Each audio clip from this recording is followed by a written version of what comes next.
Croeso cynnes iawn yn ôl ato ni faes y sioe yn Llanelwedd. Mae Tywysog Cymru a Diges Cernyw yma heddiw ac ar hyn o bryd maen nhw yn ymweld ag adran y gofaint yma.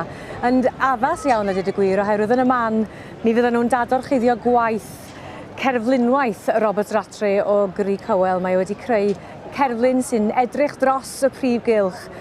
Cerflun parhaol o faint cobyn Cymreig wedi wneud o 1,500 o bedola o bob cwr o'r byd o oll a chysylltiad a chymuned farchogaeth Cymru ac mae enwau'r ceffylau i gyd wedi nodi ar y plac o flaen y cobyn. Mae'n edrych yn ardderchog a da ni'n edrych ymlaen at weld y tywysog yn dod i'r bryncyn yma. Mae'r lleoliad yn wych ac yn sefyll efo fi yma ar y bryncyn yma Susan Jones sydd yn gadeirydd Pwyllgor Marchnata a'r Gymdeithas ac Ifar Lloyd hefyd cynlywydd Cymdeithas y Copia a'r Merlod Cymreig.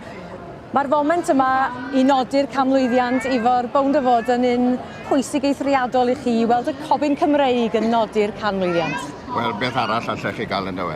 A beth sy'n nodweddiadol yw Euros Llyr Morgan sydd wedi bod yn gyfrifol am hwn a wedi cael Robert wedi ni wneud a mae'r podolau hyn wedi bod un amser yn y cylch mawr o dan rhyw orion gorau ar y bryd.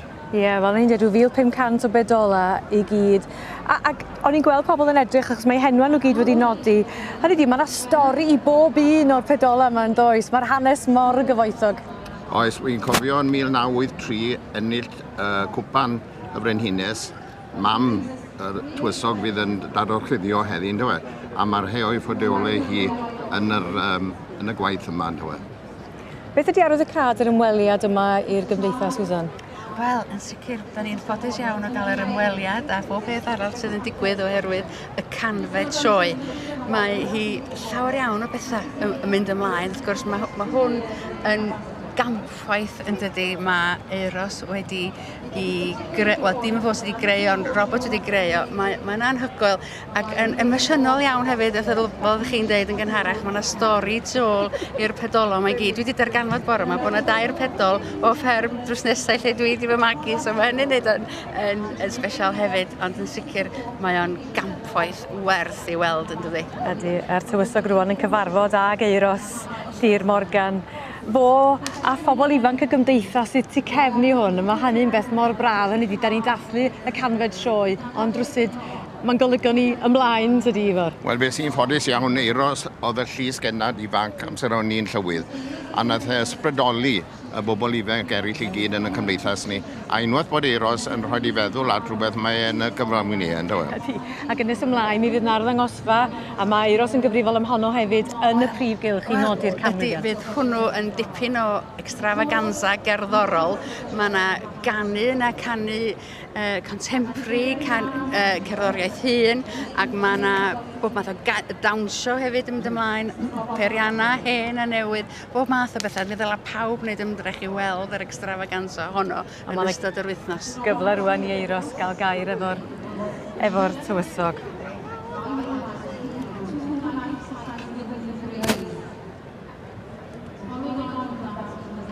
Mae'n siŵr eich bod chi wrth edrych ar hyn sy'n digwydd yma heddiw Ifar yn cael eich atgoffa o ambell garreg filltir yn hanes y sioe yma, ond i'r canfed, ond pryd yw'r gyntaf chi i chofio sgwni? Nage.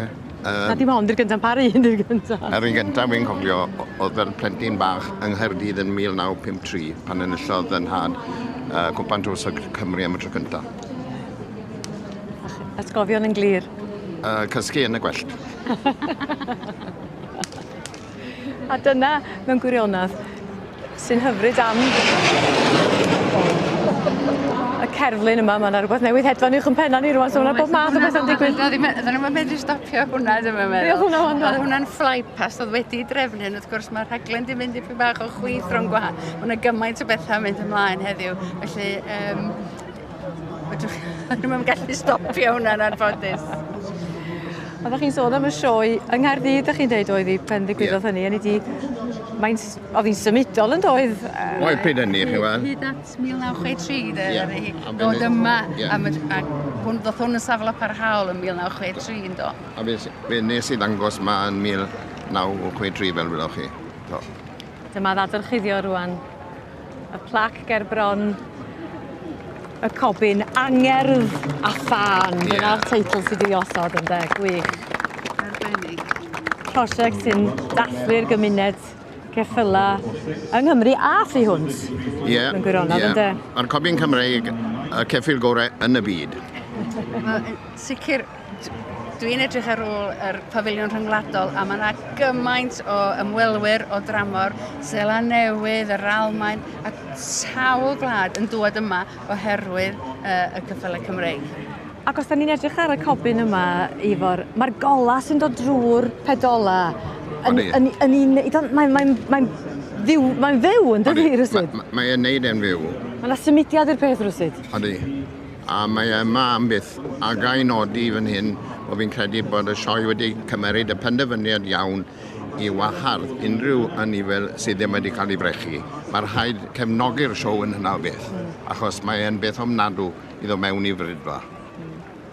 Sut mae pethau yn adran y ceffyla? Mae'r gefnogaeth dal yn byd uchel, yn dydi? Mae'r gefnogaeth na 100%, ond mae yna nifer o gyffylau yn methu dod oherwydd bod nhw ddim wedi cael ei brechu, ond falle blwyddyn nesaf falle bydd pob un wedi brechu nhw beth bynnag, achos mae hwn yn glefyd peryglis ofnadw.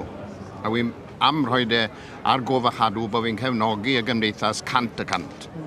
Da ni wedi bod yn ffodus iawn wedi cael help mawr. Mae'r colega milfeddygol wedi anfon cynrychiolaeth i'n helpu ni dros y penwythnos a drwy'r wythnos. I ddweud y gwir, mae yna gymaint mae'n anodd credu bod cymaint o bobl wedi gwirfoddoli i'n helpu ni sydd wedi gwneud y gwaith o wneud yn siŵr bod pob peth yn ei le, bod papura, bob ceffyl a ffasbot a chips a bob dim. Mae'r cyfan oll, mae'r help ni wedi gael na'r ithrol, a fydden ni mewn diolch o galon i'r holl golegal milfeddygol sydd wedi anfon pobl yma i fod o gymorth. O'n i'n sôn yn gynharach fod Steve Hewson yn deud i fod o'n awyddus bod y tywysog yn cyfarfod yr bobl sy'n gofalu fod olwynion y sioe ma'n troi, a da chi'n gwybod y well na neb, y fyddin o weithwyr a gwirfoddolwyr mae'n gymryd i sicrhau fod hynny yn digwydd, achos da ni'n meddwl am y sioe gyntaf, rhyw 400 o dda byw oedd yma, wel ddim yma, ond y 1914 yn Aberystwyth yn y sioe gyntaf un. Da ni'n yr 8,000 ag ymlaen rwan, dydan? Yn hollol, mae bob beth wedi tyfied ydyn ni flaen, a da ni dim pob sioe sy'n mewn sefyllfa bod nhw'n medru deud yn bod nhw yn dathlu i canfad sioe erbyn hyn, a da ni'n hynod lwcus o gael bod yma heddiw ar gychwyn y sioe, ddeu bod ni yma yn y ganfed sioe, a mae yna ledd wrth gwrs o wahanol bethau i bawb weld a'i wneud dros y dyddiau sydd i ddod. Ardderchog gweld, mae yna wen fawr ar wyneb Susan, ag Ifor hefyd, rwan fod y cobyn angerdd a ffan yma i bawb ddod i ryfeddu ac i edrych ar y pedola hefyd a gweld yr enwau i gyd, ynddo? Ie, a falle os gael beint neu ddoi falle ar ei gefnau.